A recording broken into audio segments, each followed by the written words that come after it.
You have an interesting story in the book. You're talking about how collectively you and the men on the ship sort of go, men and women on the ship go, we're not going to lose our tempers at all. And you said you were sort of successful in that. I'm curious, how does one collectively manage the tempers of hundreds of people in very close quarters with each other? Number one, you set an example as the leader. And so job one is you don't lose your temper. And, I'm no Albert Schweitzer. I'm no Mother Teresa. I'm like anybody else. I get frustrated and upset.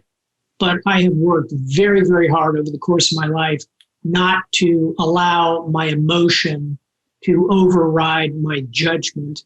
And I have found by observing other senior leaders who are prone to losing their temper, shall we say, that it never helps. Yes. It simply injects more chaos into what is already a frustrating situation. For me, you have to, as a leader, you have to try and let time slow down and understand what's happening. And that's in combat and it's in day-to-day operations. So number one, it's tone and set from the top. Number two, go to the most senior people on the ship and get their buy-in. So here you're talking about your number two, called an executive officer on a Navy warship, the second in command, your command master chief, the senior enlisted sailor on the ship, and your department heads, typically 4 or 5 people who are the next oldest people in the crew. So you get their very specific buy-in, and you are ruthless about enforcing it as a culture. You call out anybody who